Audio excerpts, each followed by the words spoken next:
Had I done a video on WhatsApp's privacy policy changes, I am sure it would have clocked about 1,000 views. It's good for my growing channel, but this particular topic that I'm going to talk to you today is much more important than privacy in a never private world. One of the things that I regret is during my school days, I had no financial education, and I'm sure that is how it is even today. So I sometimes wonder, will our kids also go through the same kind of struggles? The struggles of everyday life, the struggles about money, making ends meet, job, liabilities, and all of that. So the answer is no, absolutely not. If we as parents don't do these 5 mistakes, in fact, their life will be much successful than ours. Hang tight.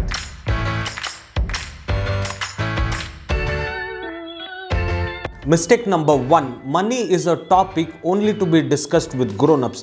No, absolutely not. I mean, gosh, this is an understatement, in fact, a wrong statement. Children learn from us, they observe us, they see us, they listen to us. And if we are going to be secretive about money, it is going to send wrong signals. It is going to also, impact their financial education unknowingly.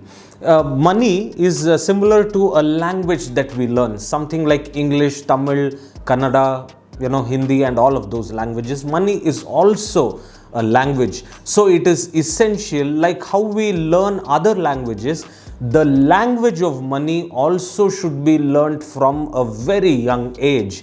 I still remember my dad would ask me to go and pay bills, deposit money in bank. Those days it was post office, sorry, not banks. Collect receipts and write expenses for the week and all. Whatever financial education I have, thanks to his actions when I was in my 3rd, 4th and 5th standard, that I know a bit of it today. Mistake number 2, needs and wants are one and the same. It is universal. Needs are those essential stuffs and wants are those good to have stuffs. And these continuously evolve, because what my want is in 2021 may in fact become a need in 2025. So what we can teach our kids is how to prioritize between needs and wants. And if you feel that is too complex, at least teach them or show them why you are making every financial decision. For example, why did you choose to go to this restaurant versus that? Why did you buy a Ford EcoSport instead of a Mercedes Benz? Or why you bought a Samsung A71 instead of the latest iPhone 12 Pro Max, or whatever crazy that is? You will need to demonstrate to them the difference between a need from a want. Mistake number 3, using too many negatives. Just like everything else in this world, money is also a game, a mindset game. And when we use too many negatives, the desire to buy only increases and it never decreases. So when your kids come and ask you something, stop using negatives. Stop discouraging your kids when they ask you for something. Seriously, stop doing that. Their desire shouldn't be killed, and in fact that is what they will end up buying in the future. Instead of saying no, we cannot afford it, or that's a waste of money, or that's for the rich, use positive phrases such as that doesn't fit our budget, or we don't need it right now, or you will buy it when you actually start earning. As you can see here, one is an empowering message about how, where and why to spend, and the other is making your son or daughter feel wrong to desire something. And when we keep on saying this again and again and again, you know what happens?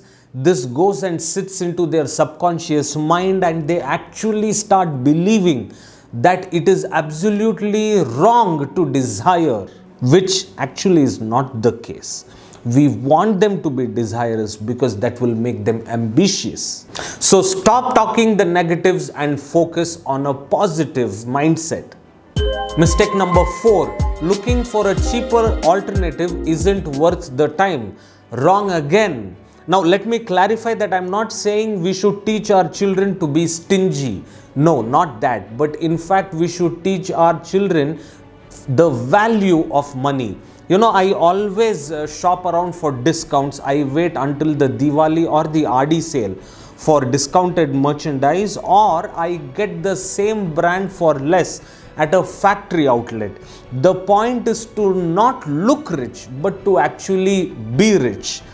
Get your kids to go to that shopping mall and find cheaper alternatives of the things that they want, or ask them to go online, find incredible discounts on platforms like Amazon or Flipkart or Groupons, and those discounts can actually make you buy stuff at a lesser price.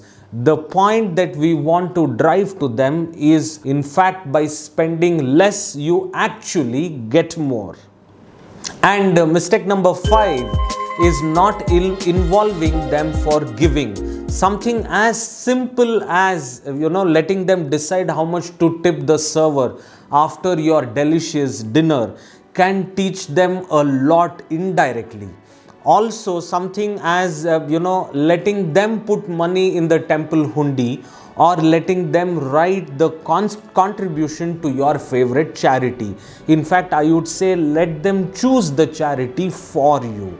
You know what will happen? They will realize how much they are blessed, how much they have versus the underprivileged who don't have. And gratitude to begin with. Before we go, my friends, our last point is after we summarize these 5 mistakes.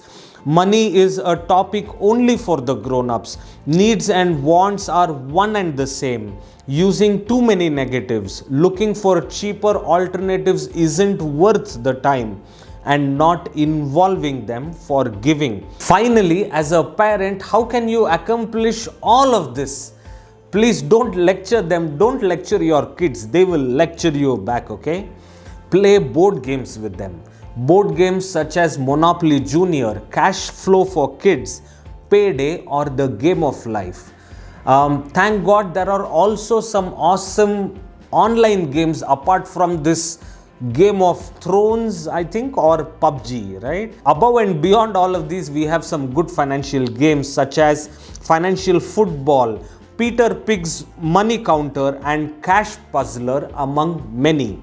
Then here comes the best of the best. Be a parent. Involve them in decision making. Give them the ability to contribute to your financial decisions.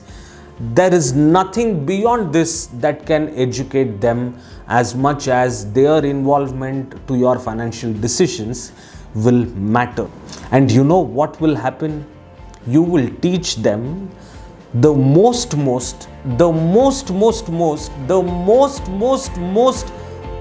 important language, the language of money.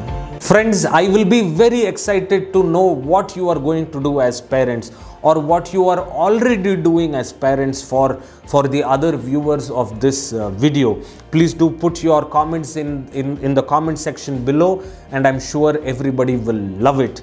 And don't forget to share this with your friends and family, and hit the like and subscribe button for this video to reach many more parents just like you and me. Friends, at the end, happy Pongal, happy Sankranti, or whatever you call this festival. Have a nice weekend. This is your host Akash signing off today. Tata, bye bye, and see you in the next one.